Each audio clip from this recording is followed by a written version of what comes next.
രണ്ട് വ്യക്തികൾ അവർ ഭയങ്കര കൂട്ടുകാരാണ്. അവർ ഒരുമിച്ച് പഠിച്ചവരുമല്ല, ചെറുപ്പം മുതലുള്ള കൂട്ടുകാരുമല്ല, രണ്ടുപേരും കച്ചവടക്കാരാണ്. അപ്പോൾ ഈ കച്ചവട രംഗത്ത് ഉണ്ടായ ഒരു സുഹൃത്ത് ബന്ധമാണ്. ഒരാൾ റീറ്റെയിൽ ബിസിനസ് നടത്തുന്നു, ഒരാൾ ഹോൾസെയിൽ ബിസിനസ് നടത്തുന്നു. അപ്പോൾ ഈ ഹോൾസെയിൽ ബിസിനസ് നടത്തുന്ന ആൾ തൻ്റെ സാധനങ്ങൾ ഈ റീറ്റെയിൽ കച്ചവടക്കാരന് കൊണ്ടെത്തിച്ചു കൊടുക്കുന്നു.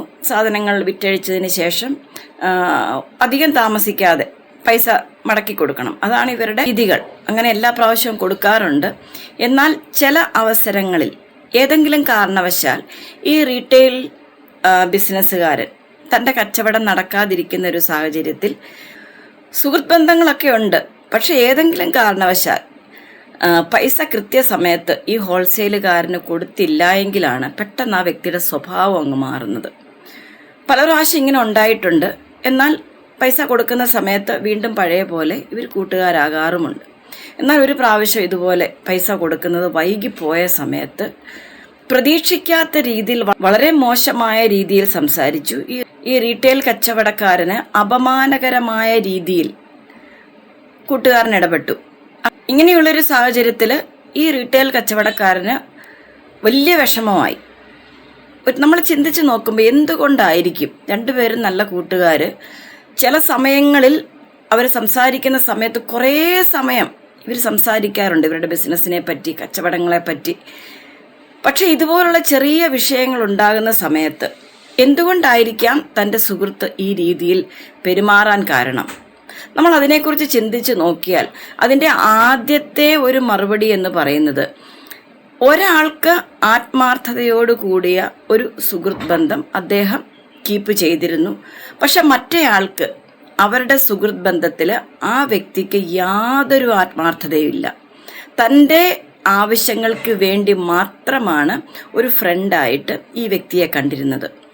ഇവരുടെ ഇടയിൽ ആത്മാർത്ഥമായ ഒരു സുഹൃത്ത് ബന്ധമായിരുന്നെങ്കിൽ വാക്കുകൾ കൊണ്ടോ ദേഷ്യം കൊണ്ടോ ഒരിക്കലും തൻ്റെ സുഹൃത്തിനെ ഇൻസൾട്ട് ചെയ്യുകയോ അപമാനിക്കുകയോ വിഷമിപ്പിക്കുകയോ ചെയ്യത്തില്ല.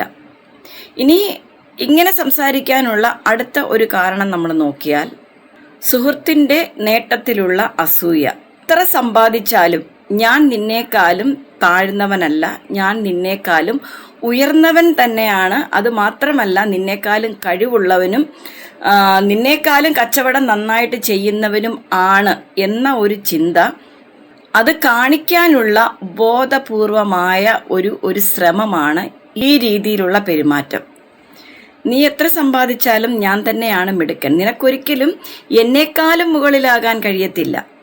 മറ്റൊരു കാരണം പറഞ്ഞാൽ, മുൻകാലങ്ങളിലെ ഏതെങ്കിലും ഒരു അനുഭവം, ഈ അനുഭവം മറ്റേ വ്യക്തി ഉള്ളിൽ കൊണ്ട് നടക്കുന്നത് കൊണ്ട് ഏതെങ്കിലും രീതിയിൽ തൻ്റെ സുഹൃത്തിനെ ഒന്ന് വേദനിപ്പിക്കാൻ, ഒന്ന് ഇൻസൾട്ട് ചെയ്യാൻ കിട്ടുന്ന അവസരങ്ങളെല്ലാം ഈ വ്യക്തി മുതലെടുക്കുകയാണ്.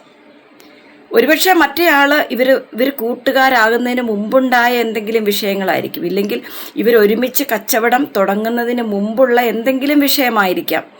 ആ ഒരു വിഷയം മനസ്സിൽ കിടക്കുന്നത് കൊണ്ട് അവസരങ്ങളൊന്നും പാഴാക്കാതെ ഇങ്ങനെ വേദനിപ്പിച്ചു കൊണ്ടിരിക്കും. ഇനി ഇവർക്ക് രണ്ടുപേരുടെയും ഇടയിൽ ഇവരുടെ കൂട്ട്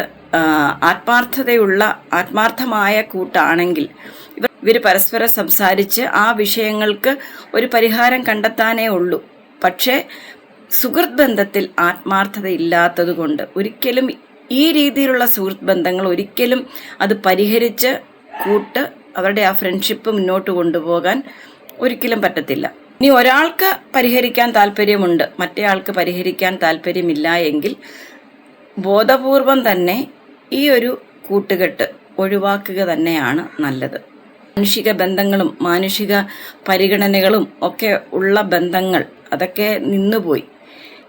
ഇപ്പോഴുള്ള ബന്ധങ്ങളൊക്കെ സ്വന്തം നേട്ടങ്ങൾക്കും സ്വന്തം കാര്യങ്ങൾക്കും വേണ്ടിയുള്ള സ്വാർത്ഥത നിറഞ്ഞ ബന്ധങ്ങളായി കഴിഞ്ഞു.